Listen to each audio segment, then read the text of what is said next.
여러분 안녕하십니까? 포항 MBC 뉴스 데스크입니다. 올해 김장 물가가 지난해에 비해서는 소폭 하락했다고 합니다. 하지만 김장 한 번 하려면 여전히 가정당 30만 원이 넘게 드는 것으로 나타났는데요.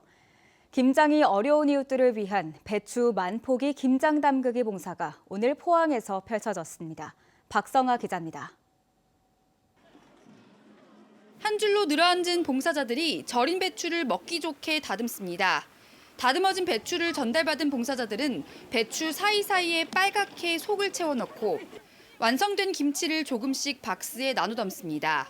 겨울철을 맞아 포항시 새마을회 회원 등 500여 명이 김장 봉사에 나선 겁니다. 작은 선물이지만 사랑의 김치를 전달받아서 이걸로 인해서 따뜻한 겨울을 나눴으면은 지내셨으면은 좋겠다는 마음을 이렇게 전하고 싶어요. 고된 작업 끝에 맛본 겉절이쌈에 봉사자들은 엄지를 치켜듭니다. 동네마다 삼삼오오 모여 즐거운 마음으로 일을 하다 보니 힘들기보다는 흥이 납니다. 지난해 태풍 흰남노로 물난리를 겪었던 대송면 주민들도 받은 도움을 되갚고자 하는 마음으로 참여했습니다. 많이 도움을 받았으니까 또 많이 도와줘야지. 그러니까 힘든 것도 극복하고 서로가. 이렇게 만들어진 김장김치는 모두 1만 포기. 김치는 각 읍면동 행정복지센터로 옮겨져 독거노인 등 취약계층에게 전달됐습니다. 추운 겨울을 앞두고 맛있는 김치를 받은 어르신은 고마운 마음을 전했습니다. 너무너무 먹을 때마다 고맙다고 칭찬합니다. 맛있어요? 예, 맛있지로요. 감사합니다. 추운 겨울철이 다가오는 가운데 함께 사는 이웃끼리 소중한 마음을 나누는 훈훈한 하루였습니다. MBC 뉴스 박성아입니다. 포항시는 촉발지진 위자료 소송 승소와 관련한 시민들의 문의가 폭증하자 내년 3월까지 안내센터를 운영합니다. 포항시 의회동 지하 1층과 읍면동 행정복지센터의 안내센터를 마련해 민원을 돕고 270-4425번에서 7번까지 상담 전화도 운영합니다. 한편 포항시의 주민등록 초본 발급 건수가 판결 이전에는 하루 600여 건이었으나 판결 이후부터는 하루 12,000여 건으로 20배 가까이 급증했습니다.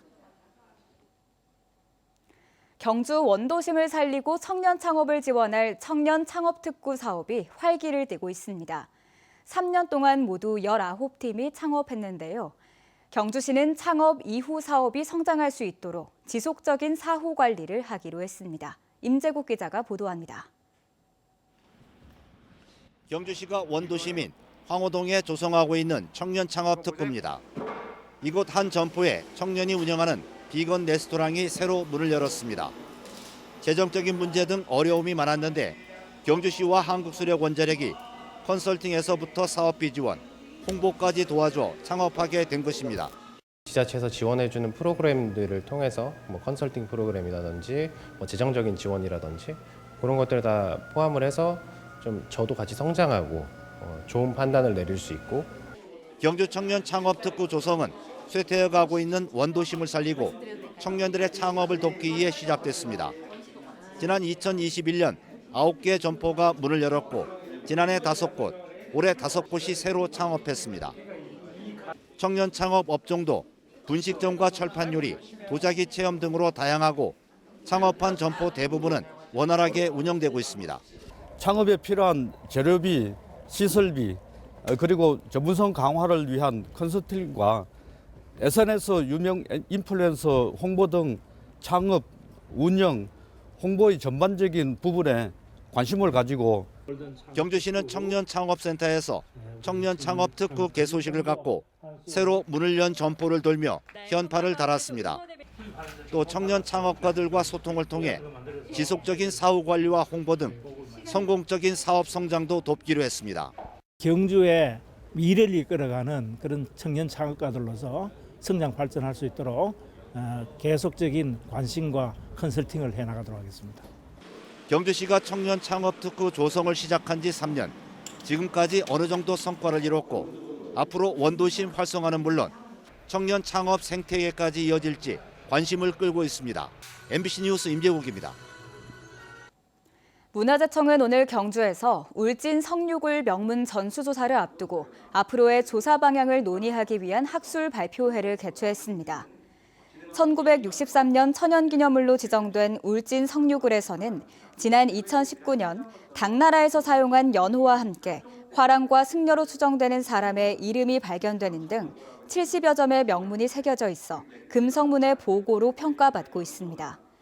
문화재청은 이 같은 내용을 파악하기 위해 사진 촬영과 3D 스캔 등을 통한 명문 전수조사를 4년 동안 진행할 예정입니다.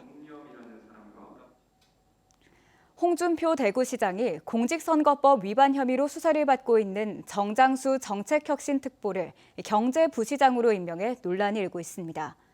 이런 가운데 홍 시장에 대한 공직선거법 위반 혐의에 대한 경찰 수사는 어떻게 진행되고 있는지에 관심이 쏠리고 있는데요. 경찰이 9개월째 수사하고 있지만 올해 안에 결과가 나오긴 힘들어 보입니다. 보도에 신병철 기자입니다. 대구참여연대는 지난 2월 16일 홍준표 대구시장과 대구시 유튜브 담당자를 공직선거법 위반 혐의로 대구지검에 고발했습니다. 유튜브 담당 공무원은 세금으로 운영되는 대구시 공식 유튜브 채널에 홍 시장의 업적을 홍보하는 동영상을 허용 한도를 넘겨 수십 개 올린 혐의를 받습니다. 홍 시장은 유튜브 담당자가 자신의 홍보물을 제작해 방송한 사실을 알고도 방조한 혐의를 받고 있습니다. 검찰에서 사건을 넘겨받은 경찰이 지난 6월 대구시청 미디어실 압수수색에 나서는 등 강제 수사에 나섰지만 지금까지 결론이 나지 않았습니다. 지난달 국정감사에서도 빨리 수사하라는 지적이 나왔습니다. 공직선거법 관련 수사는 통상 3개월 안에 수사하게 돼 있는데 계속 연장되고 있다는 겁니다. 상부의 지침을 기다리고 있는 것으로 보인다. 이런 보도가 있었는데 이게 사실입니까? 우리 홍준표 시장님은 또 비중 있는 정치인이기 때문에 대구경찰청은 계속 증거 확인과 관련자 조사를 진행 중인 것으로 알려졌습니다. 올해 안에는 수사 종결이 힘들지만 내년 총선 이전에는 결론이 날 것으로 전해졌습니다. 이런 판단을 지연시키면 계속 시정에 혼란이 발생하고 시민들의 시정에 대한 신뢰가 떨어지거든요.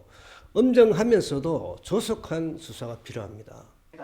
홍 시장의 측근인 정장수 신임 경제부시장과 이시복 정무조정실장 등 공무원 5명의 공직선거법 위반 혐의 수사 역시 늦어지고 있습니다.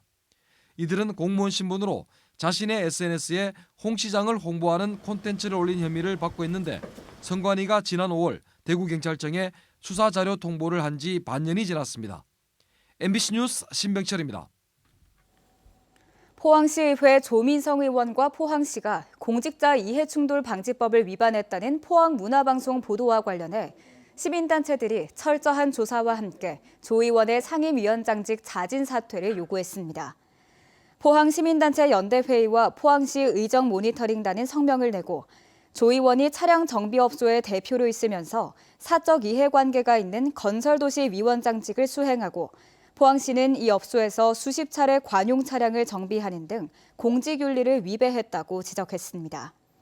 또 현행 이해충돌방지법에는 위반 시 2천만 원 이하의 과태료 부과와 해당 기관장은 징계 처분을 해야 한다고 명시된 만큼 포항시장과 시의회 의장은 철저한 조사와 징계에 나서라고 촉구했습니다.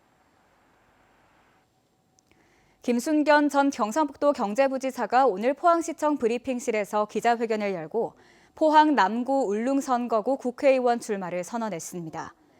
국민의힘 소속인 김 전 부지사는 50만 인구 회복이 포항에 직면한 문제인 만큼 포항과 영천, 영덕, 청송을 통합하는 뉴시티 추진 의사를 피력했습니다. 또 철강공단과 포항시, 시민 사이의 반목과 갈등이 수년째 지속하고 있는데 국회의원과 지역 원로 등이 모두 참여하는 포항 지역 상생특별위원회를 통해 지역 갈등을 해소하겠다고 밝혔습니다. 포항시가 경북도와 함께 디지털 신산업을 발굴하기 위한 경북 디지털 혁신 비전 선포식을 가졌습니다. 포항 체인지업 그라운드에서 열린 선포식에서 강은희 경북도 4차 산업 기반과장은 경상북도 디지털 혁신 전략 발표를 통해 2030년까지 경북에서 디지털 기업 1,000개, 디지털 인재 10,000명을 양성하겠다는 목표를 제시했습니다.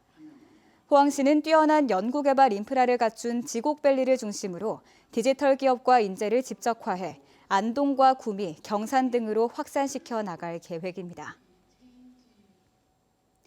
경찰청 조직 개편에 따라 경북 도내 24개 경찰서 가운데 22곳에서 정보과 조직이 폐지되고 관련 기능이 경북경찰청으로 흡수됩니다. 사라지는 정보과는 경북경찰청 산하 광역정보계로 통폐합돼 북부, 서부, 동부 등 도내 권역별로 5개 팀이 꾸려질 예정입니다. 다만 포항 남부경찰서와 울릉경찰서는 집회 규모와 지역 특수성을 고려해 정보과가 유지됩니다. 정보경찰 정원도 164명에서 108명으로 줄고 나머지 인원은 기동순찰대 등으로 전환 배치됩니다.